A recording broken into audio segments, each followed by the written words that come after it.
He's one of the top golf instructors in all the land, and you can catch not one, not two, but 3 different pieces of content on Golf Pass thanks to him, golf swing coach Chris Como here on The Rich Eisen Show. How are you, Chris?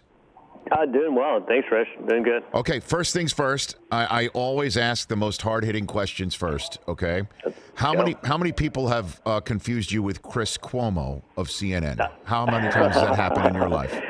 More of like jokes, like, oh, Chris Cuomo on CNN. No one's ever confused me, but okay. But definitely have gotten the comments quite a few times. Yeah, like why would I want the guy on CNN helping me with my golf swing? Like I don't know how many times that's happened to you, but yeah. Okay, but not too many is what you're saying, pretty much. Yeah, okay. I've heard versions of that, but never actually someone confused me. But I've heard versions of people jesting with me for sure. How did you get involved in this end of the business, Chris? How did that happen? I mean, I took up golf late. I'm a first-generation golfer. A friend of mine sort of took me golfing when I was 16 and got a job at a driving range to sort of pay for my golf. And pretty early on, just developed great relationships with a bunch of coaches and that were helping with my game, but just developed this like passion for just teaching and coaching in general. And when I graduated college, I kind of knew that was what I wanted to do, and just very quickly just kind of jumped into it. Traveled the country, worked for a bunch of different top coaches at their academies, and just sort of confirmed my love and passion for it. Just kept going with it. So it's been 23 years or so now that I've been teaching. So it's been a lot of fun. And when was the first time you got fixed up with Bryson DeChambeau? How did that one come about, Chris? We've been friends for quite a while. He's, went to SMU, lived in the Dallas area. I've been in Dallas for 15 years. We've just talked golf swing quite a bit over the years, and then that relationship just evolved into where we started working on things, and it became more and more of a full-time thing. And we've been going, full-time now for about 2.5 years or so. So just a fun person to kind of try to figure things out with. Uber talented, obviously, works incredibly hard, obviously, and just so curious. So it's just a great environment to see, what sort of small edges can we find here and there in the game. So it's of all the things you just said, Chris Cuomo, the words "working on things" could probably be its own book. So what are the things you're working on, or that you worked on with Bryson DeChambeau, Chris? Oh, I mean, geez. I mean, we can go down some crazy sort of rabbit holes when it comes to like. Give me the craziest rabbit hole you got, Chris. What do you got? Okay, so the biggest mystery in golf, right, is like where does a person's control of the golf ball come from?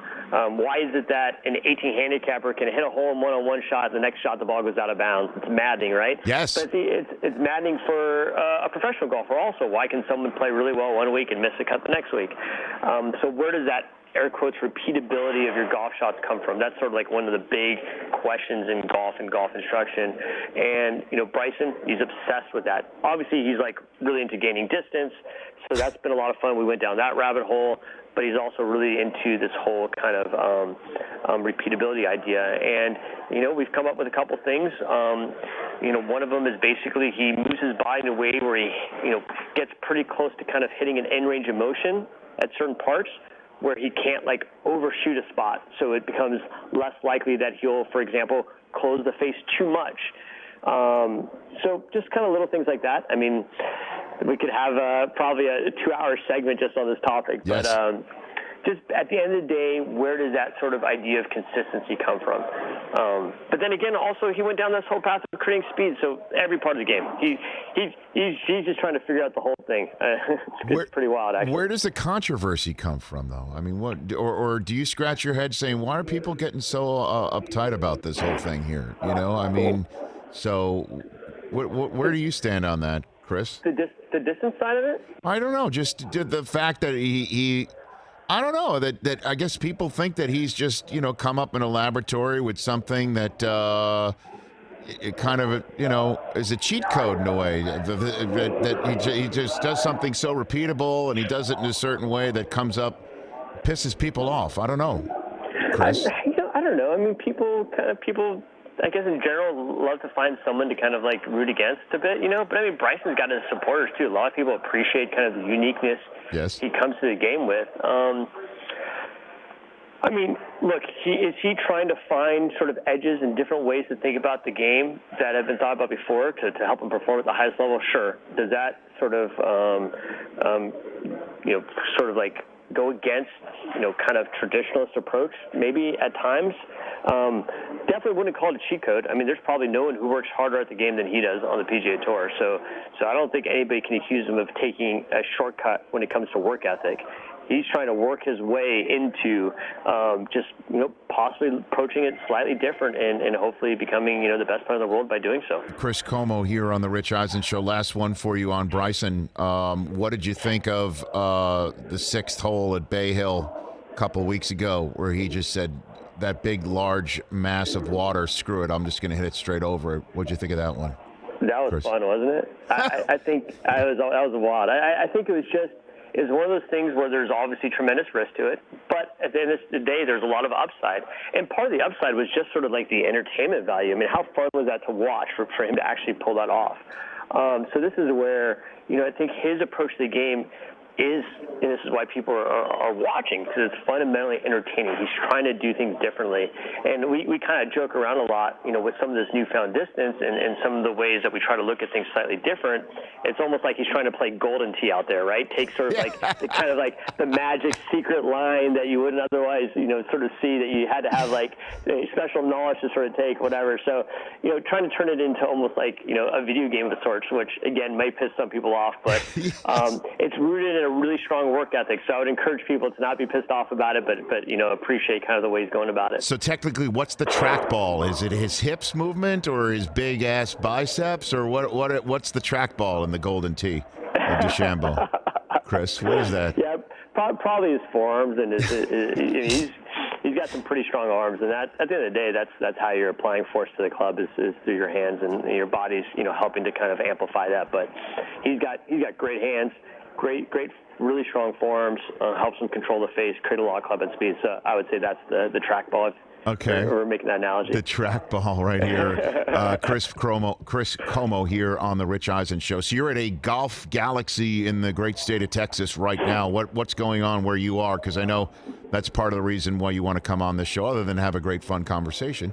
What's going on with that, Chris? Yeah, they've done a great job. I came in here to really see how they've renovated the store, completely revamped their whole teaching club fitting program. Have done a really nice job of hiring some LPGA, PGA professionals to help someone improve their game, have a club fitting staff.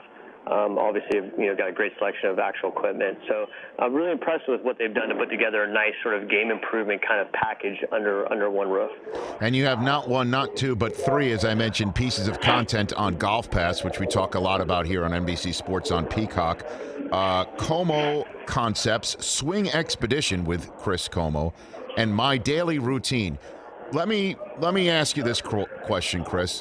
When you mention an 18 handicapper who can hit a hole-in-one on one swing and then spray it all over the place on the next. I'm the latter. I've never done the former. I'm the latter, and I have trouble concentrating. I go out on a golf course and I just love the atmosphere. I love the trees. I love the how beautiful everything is. I'm just not that guy who stands over the golf ball and goes through the same damn routine.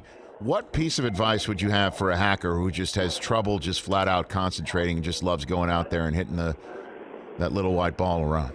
Yeah, I mean, it depends, right? You just said you love it. So for you, I wouldn't say do anything different. You love it, right? At the end of the day, the game's recreation for you. So if you love just kind of like sort of spacing out and looking at the trees and the animals, I mean, that's it's a really worthy way to spend like your day, like if you enjoy it. So I wouldn't say do anything else. Now, if you're to tell me I hate that I do that and I want to learn how to focus better, I mean, there's mental coaches. I did a thing with a group called NeuroPeak last week where they do brainwave training. So there's all sorts of things you can do to help. I need brainwave training? I didn't say you need it. I think you should stay with what you're doing. No, but you're having fun. I am having fun, but I'd like to get down to the single digit. I mean, I have trouble with the repeatable swing. I don't have the traps like Bryson DeChambeau. I hit the traps, unfortunately. You got to find a good coach. Maybe it's some swing stuff. I don't know. You're making the assumption that it's you enjoying your environment. I don't know if I'd make that assumption. I think you can enjoy your environment and maybe work on your game a little bit. Okay, so then I guess is there a piece of advice that is translatable for every type of player there is to improve? Is there a magic bullet of one particular piece of advice, whether it is a setup, whether it is a suggestion to have a routine or something like that? What might it be, Chris Como? It doesn't exist. There is no one magic bullet. You got to find a person to partner with, a coach, and kind of go down that path. I mean, you know, this game is tough, right? Anybody's played a game, this is like super, super challenging. But you just got to find the right group to partner with, the right team to partner with. What are you doing Saturday? I'll be at Augusta. Oh, wow, what a flex that is. Whoa. Oh, gosh. No. So, I'm not going to fight. I mean, Chris, if you don't want to do it, you could just say, I don't want to do it. You don't just say, I'm sorry, I got to be in Augusta, I have to call you out on that. All right. I mean, so you're there a nice. That day, sorry. No, it's okay. We were going to Bryson and Jason Day, you know. Yeah, I mean that works. That works. So, what is it like? What's a week like for you at Augusta, Chris? Give that for me. Week like at Augusta, you know, flying on Saturday, got to get COVID tested. Probably not do much on Saturday, and then just Sunday, just kind of typical. Just check out the course, work on the game with people. Just sort of devise a game plan given what the course is allowing for that week, and then just go. You know, the whistle goes on, the horn goes on Thursday, so just kind of go and see what happens, and I'll be there for the players I coach in case we got to troubleshoot anything along the way, but hopefully not. Hopefully it's fairly smooth sailing and people get in the middle of it and compete, and you know, we'll see what happens Sunday evening. So who do you have in the field this time around? Bryson and Jason. All right, so that's why you don't have time for me. I get it, Chris. No worries. We'll just have to. Can you wait a week? Yeah, sure. Why not? Okay. I told you I'd have trouble focusing, so you know, I'll just space out for another week. No problem. Hey, Chris, thanks for the call. Appreciate it. Everyone should check out Chris on Golf Pass with 3 shows: Como Concepts, Swing Expedition with Chris Como, and My Daily Routine. Routine. New coming out next week, actually, that specializes on distance. And we got Kyle Berkshire, Bryson DeChambeau, and a bunch of other sort of like distance experts who are going to be on that one. Okay. And then I'll also see if again, I was so impressed with what Golf Galaxy's done, so I would check out golfgalaxy.com. They're doing a really good job with putting together a bunch of people to help that whole game improvement process. So safe travels to Augusta, Chris Como, and let's chat on the other side of it.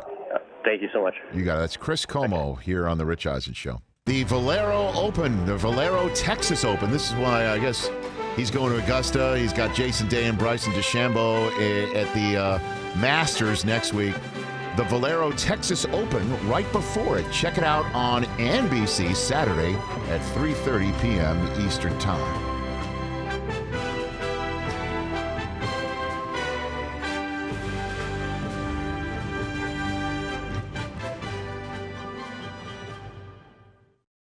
Hey, you watched all the way to the end. Thanks for that. Watch more right here.